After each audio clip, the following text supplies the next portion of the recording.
Good evening all of you. आज का हमारी टॉपिक है लेप्रोसी, जिसको हम कुष्ठ रोग के नाम से भी जानते हैं। और ये हमारे कहाँ पे होता है शरीर में, और किस बैक्टीरिया के द्वारा होता है, क्या ही इसकी कौन से साइन सिम्टम्स होते हैं, और क्या रोकथाम होती है, क्या ही इसकी केयर दी जाती है, क्या प्रिवेंशन होता है, इसके बारे में पूरा हम डिटेल से पढ़ते हैं। नेक्स्ट, कुष्ठ रोग का प्रोग्राम 1954 से लगा के 1955 में स्टार्ट किया गया था। जो यह संक्रामक बीमारी है, इसका जो प्रोग्राम स्टार्ट किया गया था वो 1954 से लगा के 1955 तक, और यह एक संक्रामक बीमारी है। और इस बैक्टीरिया का नाम है मायोबैक्टीरियम लेप्रोसी। जो बैक्टीरिया हमारे स्किन को जो लेप्रोसी को कॉज करता है वो है मायोबैक्टीरियम लेप्रोसी। इसमें त्वचा पर सफ़ेद चपटे और कुरूप पेरिफेरल स्नायु तथा त्वचा श्लेष्मिक झिल्ली आंखों पर होने वाली बीमारी है। ये जो हमारी स्किन होती है उस पर कुरूप हो जाते हैं तथा सफ़ेद चपटे पड़ जाते हैं, और जो स्किन पेरिफेरल स्नायु तथा जो हमारी स्किन होती है उसके जो नीचे लेयर होती है, स्किन के नीचे लेयर होती है, उसको उस पे ये बैक्टीरिया कॉज करता है तथा वहाँ की फिर ये स्किन को कुरूप बना देता है तथा श्लेष्मिक झिल्ली हमारे आँखों में भी पाई जाती है, स्किन में भी पाई जाती है, इसलिए ये वहाँ पे भी कॉज करता है। नेक्स्ट, लक्षण व चिन्ह, साइन एंड सिम्टम्स। इसमें हमारे लक्षण व चिन्ह कैसे पता चलेगा कि हमको ये बैक्टीरिया कॉज कर रहा है, हमारे शरीर में है बैक्टीरिया इस वजह से। तो हमको सिर दर्द होगा, पेशेंट को त्वचा पर सफ़ेद दाग धब्बे होंगे, और जो हमारी स्किन होती है वहाँ पे सफ़ेद दाग व धब्बे दिखाई देंगे। बेचैनी होगी, शरीर में कोई भी प्रकार की कुछ भी समस्या होती है, कोई भी बीमारी होती है तो बेचैनी भी रहती है। नेक्स्ट है धब्बों पर सूनापन। जहाँ पे जिस जगह या एरिया में धब्बे होते हैं वहाँ पे वहाँ की स्किन होती है वो एकदम सेंसिटिविटी उसमें नहीं होती, कोई भी किसी प्रकार का सेंसेशन नहीं होता, वहाँ पे एकदम सुन्न पड़ जाती है। चेहरे, कान व त्वचा में गठन। चेहरे, कान व त्वचा जिस जगह पे ये बैक्टीरिया कॉज करता है वहाँ पे गांठ टाइप की हो जाती है या स्किन वहाँ की मोटी हो जाती है, और वहाँ पे कोई भी सेंसेशन नहीं होता है। नेक्स्ट है मानसिक तनाव, और जिस वजह से ये सारी प्रॉब्लम्स होती हैं उसी वजह से मानसिक तनाव भी रहता है, कोई भी एकदम डिप्रेशन का शिकार हो जाता है पेशेंट। नेक्स्ट है कुष्ठ रोग का वर्गीकरण। कुष्ठ रोग का वर्गीकरण, इसके 4 भाग होते हैं। फर्स्ट है लेप्रोमेटस लेप्रोसी, सेकेंड है ट्यूलाइड लेप्रोसी, थर्ड है मल्टी बैसिलरी लेप्रोसी, फोर्थ है पार्सी बैसिलरी लेप्रोसी। ये 4 वर्गीकरण में 4 भाग होते हैं जो कि हमने बताए हैं। नेक्स्ट है कुष्ठ रोग की देखभाल। हम कुष्ठ रोग जो हो जाता है उसकी देखभाल कैसे करेंगे, पेशेंट की कैसे केयर करेंगे उसके बारे में।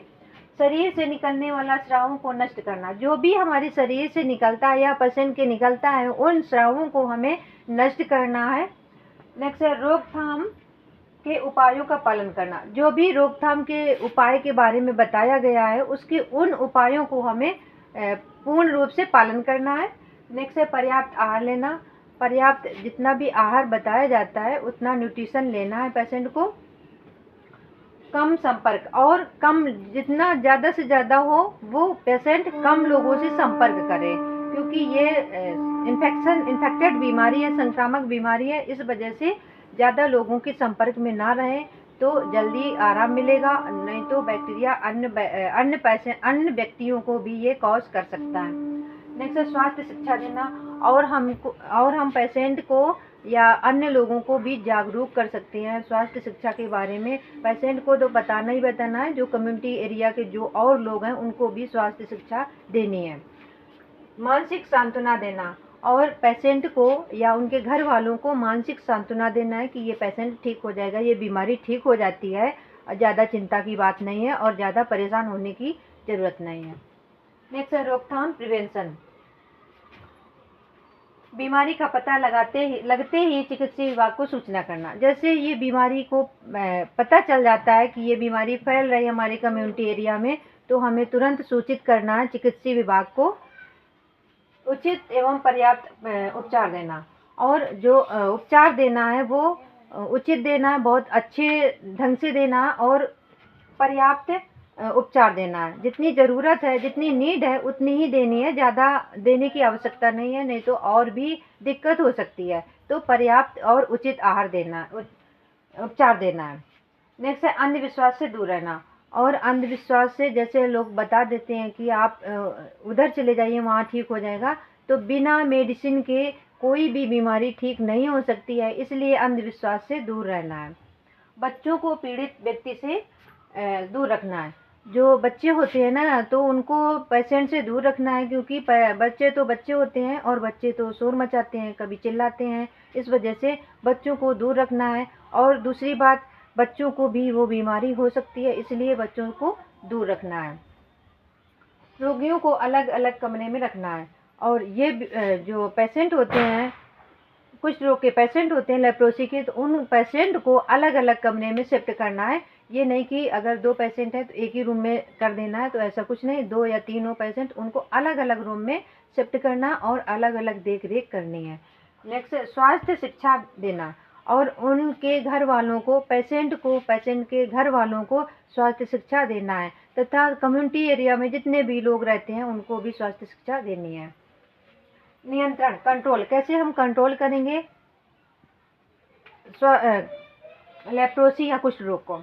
तो बीमारी के रोकथाम में चुनिंदा दवाइयाँ देना। जो भी इस बीमारी से ग्रसित लोग हैं उनको जो ज़रूरत की चीज़ें हैं, जो ज़रूरत की दवाइयाँ हैं वही देना, पर्याप्त दवाइयाँ देना है। ये नहीं कि और ज़्यादा दे देनी है या कम दे देनी, या फिर अलग से कोई और मेडिसिन दे देनी, तो ऐसा कुछ नहीं करना। जितनी दवाइयाँ पर्याप्त होती हैं वही देनी है।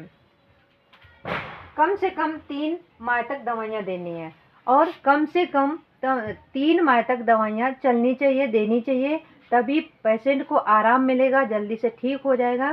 तो 3 महीने तक तो लगातार दवा लेनी ही लेनी है। इसी के साथ thank you. Like, subscribe, comments.